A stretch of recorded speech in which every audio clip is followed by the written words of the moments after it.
Abraham சாராள் குடும்பத்திலிருந்து 3 காரியங்களை நாம் தியானிக்க போகிறோம். ஆபிரகாம் சாராள் குடும்பம் ஒரு மேன்மை தங்கின குடும்பம்.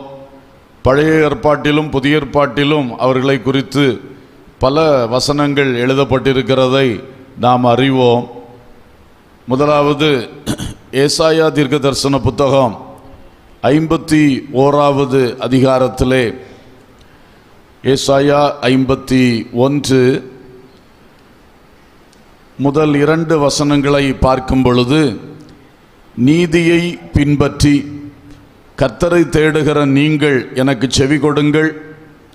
நீங்கள் வெட்டி எடுக்கப்பட்ட கன்மலையையும் நீங்கள் தோண்டி எடுக்கப்பட்ட துறவின் குழியையும் நோக்கி பாருங்கள்.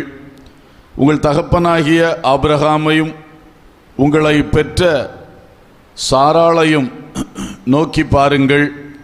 அவன் ஒருவனாயிருக்கையில் நான் அவனை அழைத்து அவனை ஆசீர்வதித்து அவனை பெருக பண்ணினேன்.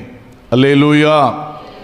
கர்த்தர் தீர்க்கதரிசியை கொண்டு ஆபிரகாம் சாராள் குடும்பத்தை குறித்து சொன்ன அழகான ஒரு வார்த்தை. இந்த குடும்பம் அழைக்கப்பட்ட குடும்பம் என்பதை கர்த்தரே தீர்க்கதரிசி மூலம் சொன்னார். அல்லேலூயா. அழைக்கப்பட்ட குடும்பம். உலகத்திலே எத்தனையோ குடும்பங்கள் இருக்கின்றார்கள்.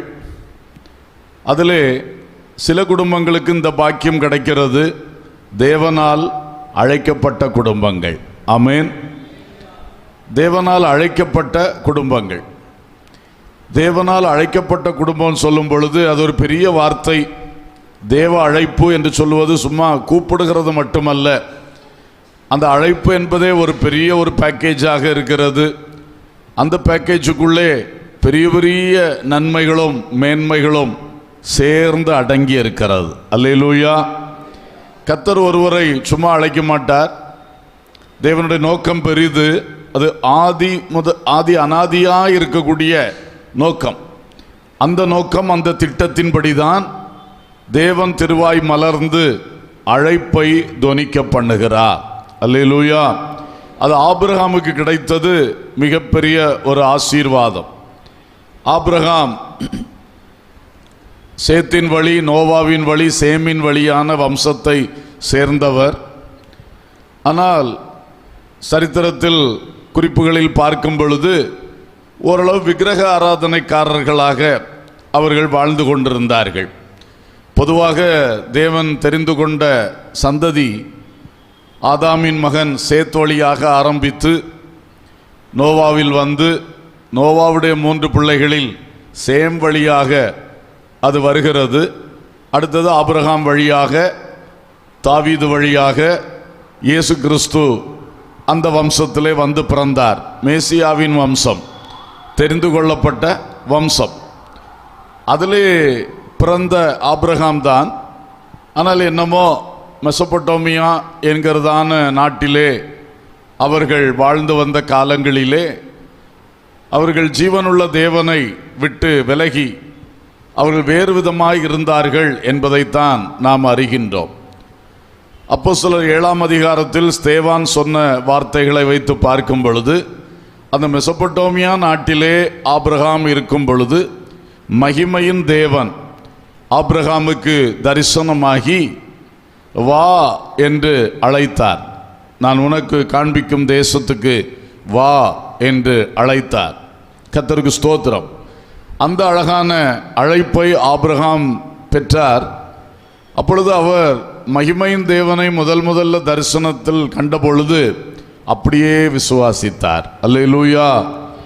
எந்த கேள்வியுமின்றி, எந்த சந்தேகமின்றி, வித்தியாசமான கருத்துகள் இன்றி தேவனை அப்படியே விசுவாசத்தை ஏற்றுக்கொண்டு அவருடைய அழைப்புக்கு உடனே கீழ்ப்படிய துணிச்சலோடு முடிவெடுத்தார். அல்லேலூயா.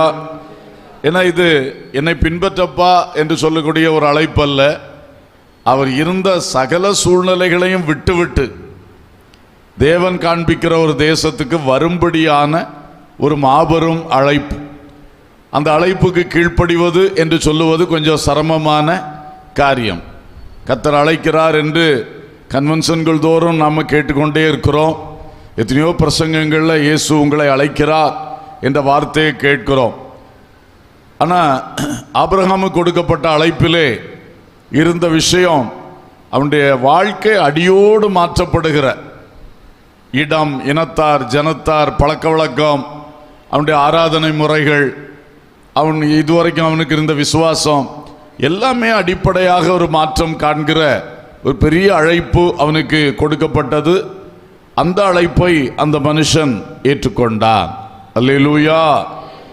இன்றைக்கு அன்பர்களே, அதே விதமான ஒரு அழைப்பு தான். அன்று அவருக்கு கொடுக்கப்பட்ட அழைப்பின் தேவநோக்கம் ஒன்றாயிருக்கும், நமக்கு அருளப்படுகிற அழைப்பின் தேவநோக்கம் இன்னொன்றாயிருக்கிறது. ஆனால் அடிப்படை ஒன்றாக இருக்கிறது. அல்லேலூயா. அந்த அழைப்பு தான் நமக்கும் பல்வேறு நிலைகளில் வந்து கொண்டே இருக்கிறது. எத்தனை பேர் அந்த அழைப்பை பெற்றுக்கொண்டிருக்கிறீர்கள்? எத்தனை பேர் ஆபிரகாம் சாராள் சேர்ந்து அந்த அழைப்பை ஏற்றுக்கொண்டது போல இன்றைக்கு உங்கள் முழு குடும்பம் அந்த அழைப்பை ரிசீவ் பண்ணியிருக்கிறீர்கள் அல்லது ஏற்றுக்கொண்டிருக்கிறீர்கள் என்பதை குறித்து சிந்தித்து பார்க்க வேண்டும். அழைப்பு, ஒரு நாள் தேவன் அவனோடு பேசினார், அந்த அழைப்பை வெளிப்படுத்தினார். ஆனால் பைபிளில் பல இடங்களில் நம்ம பார்க்கும்போது, ரோமர் 8ஆம் அதிகாரத்திலெல்லாம் படிக்கும் பொழுது, கர்த்தர் முன்குறிக்கிறார், தெரிந்து கொள்ளுகிறார், அவர் முன் அறிகிறார், முன்குறிக்கிறார், தெரிந்து கொள்ளுகிறார், அழைக்கிறார், அதுக்கு பிறகு பிரித்தெடுக்கிறார் என்கிற வார்த்தைகளை நம்ம பார்க்கிறோம். அல்லேலூயா. அப்போ ஒருவரை அவர் அழைக்கிறார்னா அழைக்கக்கூடிய ஒரு காலம் இருக்கும், ஒரு நாள் இருக்கும், ஒரு நிகழ்ச்சியாக அது இருக்கும். அன்றைக்கு இயேசு என்னை இன்றைக்கு அழைத்தார் என்று நாம் சொல்லக்கூடியதாக இருக்கும். ஆனால் அதோடைய ஆரம்பம் பார்த்தீங்கன்னா, நாம் தாயின் கர்ப்பத்தில் உருவாகும் முன்னே ஆண்டவர் தீர்மானித்ததாக இருக்கும். அல்லேலூயா. அவர் முன்ன அறிகிறார். அவருடைய அறிவு மிக விசேஷம். நம்மெல்லாம் இன்னைக்கு இப்படி வந்து உட்கார்ந்துருக்கோம் அல்லது தெய்வீக பாதையில் நடக்கிறோம்னா இது நம்மால் உண்டானது அல்ல. அல்லேலூயா. பெரிய பெரிய ஞானிகள் இருக்கிறாங்க, பெரிய பெரிய அறிவாளிகள். அவர்கள் வானத்தில் என்ன இருக்குன்னு கண்டுபிடிக்கிறாங்க, பூமிக்கு அடியில் என்ன இருக்குன்னு கண்டுபிடிக்கிறாங்க, சமுத்திரத்தின் ஆழத்தில் என்ன இருக்கு, மலை உச்சிகளில் என்ன இருக்குன்னெல்லாம் கண்டுபிடிக்கிறாங்க. ஆனால் இந்த தேவனுடைய அழைப்பை அவங்க இதுவரைக்கும் கண்டுபிடிக்கவே இல்லை. அல்லேலூயா. அவங்களால இந்த அழைப்பை புரிந்து கொள்ள முடியல, ஏற்றுக்கொள்ள முடியல.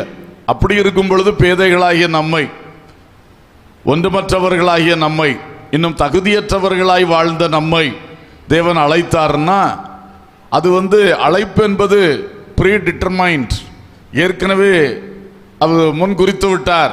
எப்படி முன் குறித்தார்? முன் அறிந்து முன் குறித்தார். அல்லேலூயா. ரொம்ப ஆச்சரியம். என்ன அறிந்தார்? அவருக்கு சகலமும் தெரியும். இப்போ ஏசா யாக்கோபை பார்க்குறோம், அவர் யாக்கோபை முன்னறிந்தார். அல்லேலூயா. நமக்கு எல்லா நியாயத்திலையும் தெரியும் ஏசா தான், அவர் தான் மூத்த பிள்ளை, அவன் தான் எல்லாத்துக்கும் அந்த ஒழுங்கின்படி சட்டத்தின்படி சேஷ்டபுத்திர பாகம் அவனுக்கு தான், தகப்பனுடைய வாரிசு அவன் தான். அந்த காலத்தில் முதற் பிறந்த பிள்ளைன்னா அந்த அளவுக்கு இருந்தது. அப்போது எல்லாமே அவனுக்கு தான். ஆனால் கர்த்தர் முன் அறிந்தார். ஏசா என்ன செய்வான்னு அவருக்கு தெரியும், யாக்கோபு என்ன செய்வான்னு அவருக்கு தெரியும்.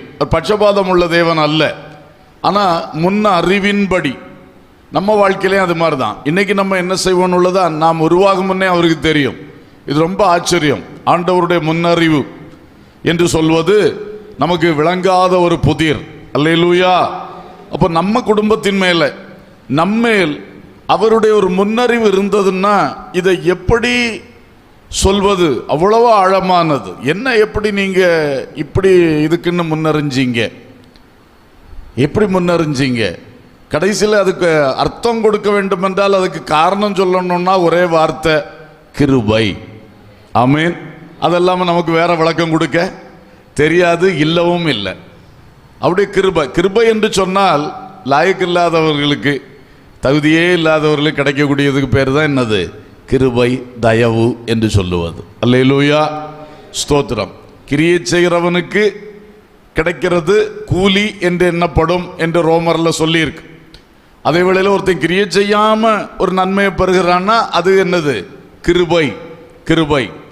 அதே மாதிரி தான் தேவனால் இப்படி அழைக்கப்பட்டிருக்கிறோம் சொன்னார். ஆண்டவர் முன்னறிந்து முன் குறித்து வைத்தார். அப்போ ஏற்கனவே பரலோகத்தில் ஒரு தீர்மானம், இன்னாரை அழைக்க வேண்டும். இதில் ஆச்சரியம், ஒரு பக்கம் எல்லாருக்கும் பொதுவான அழைப்பு கொடுக்கப்பட்டிருக்கிறது.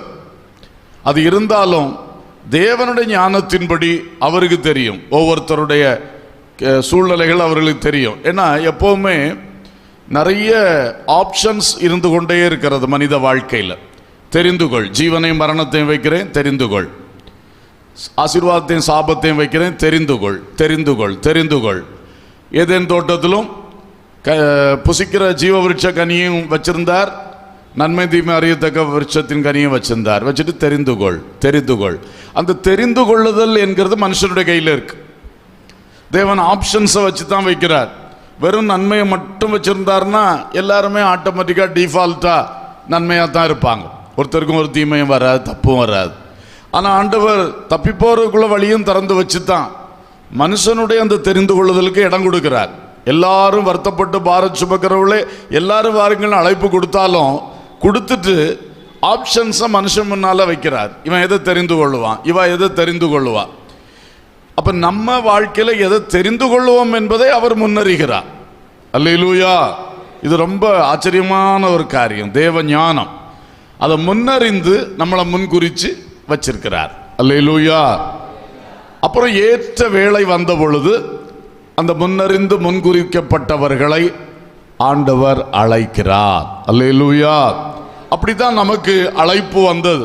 ஆபிரகாமுக்கு மெசொப்பொட்டேமியா நாட்டில் இருக்கும்போது ஆண்டவர் பேசினது மாதிரி நமக்கும் கர்த்தர் பேசி இருக்கிறார். எத்தனை பேர் விசுவாசிக்கிறீங்க? அல்லேலூயா. சிலருக்கு ஆபிரகாமை போல தரிசனத்தில் பேசியிருக்கலாம், சிலருக்கு சொப்பனத்தில் பேசியிருக்கலாம், அல்லது பைபிள் வாசிக்கும் பொழுது வசனத்திலிருந்து பேசியிருக்கலாம்.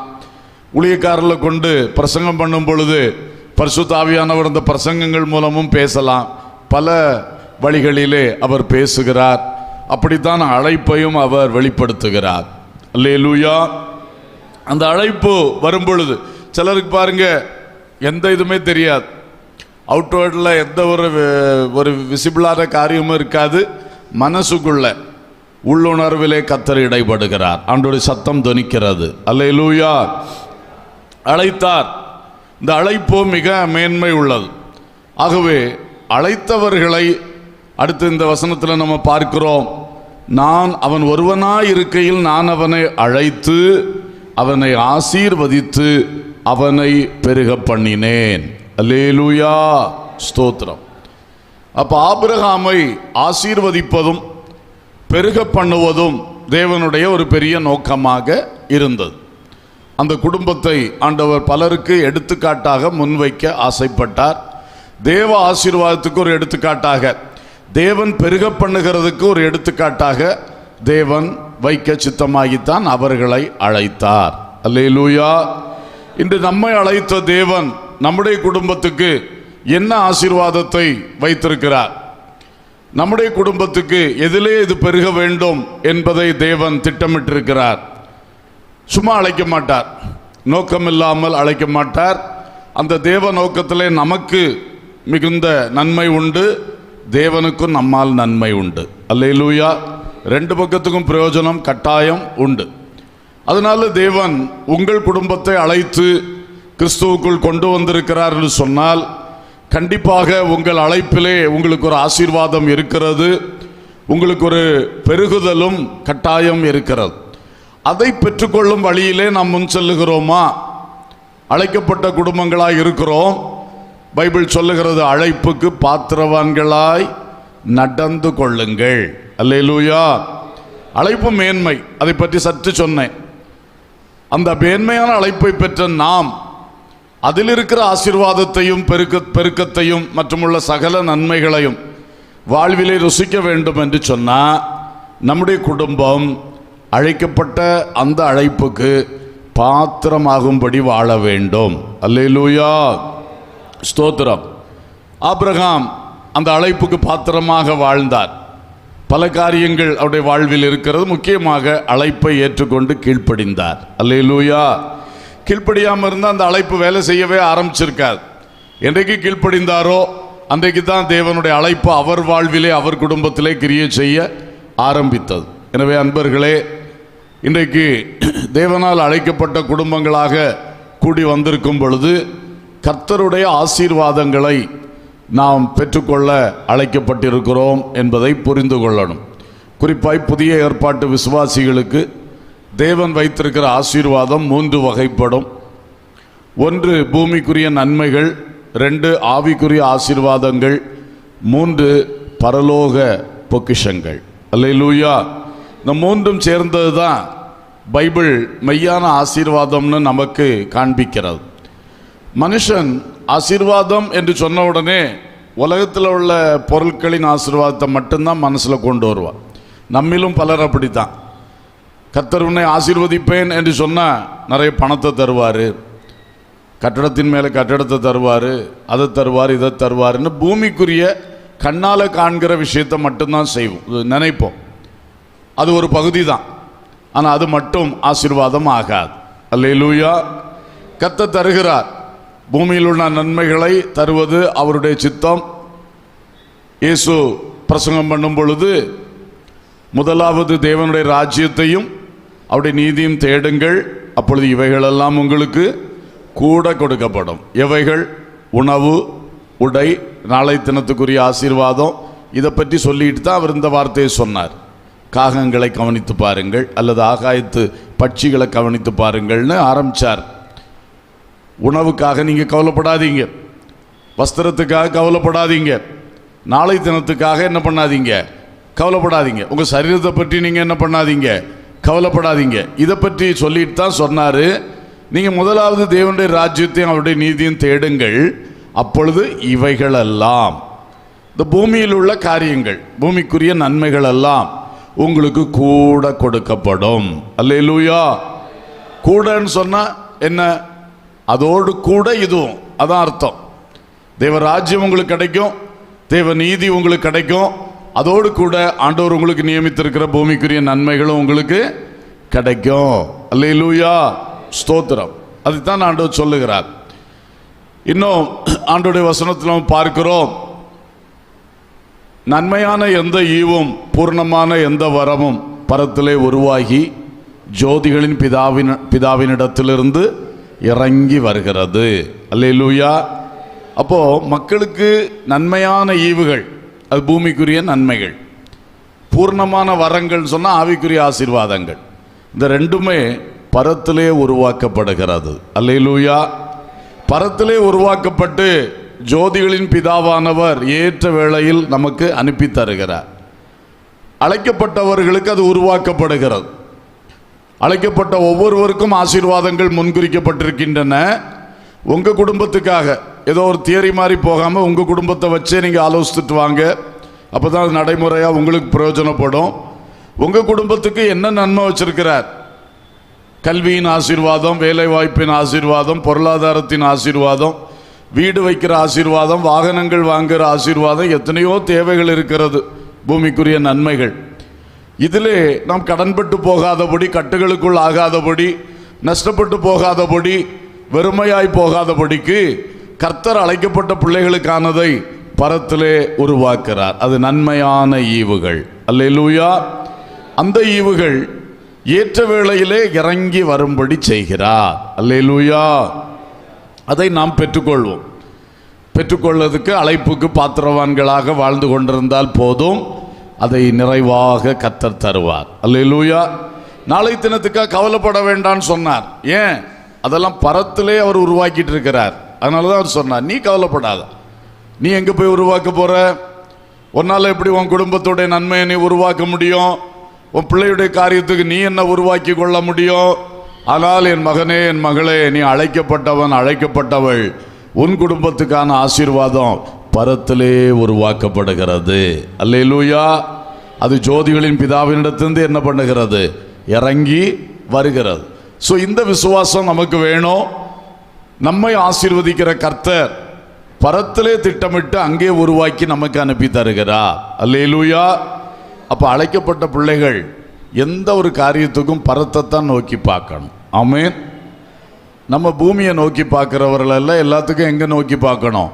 மேலே நோக்கி பார்க்கணும். அல்லேலூயா. கர்த்தர் அதை நமக்கு தருவார், நிச்சயமாக கர்த்தர் தருவார். Praise the Lord.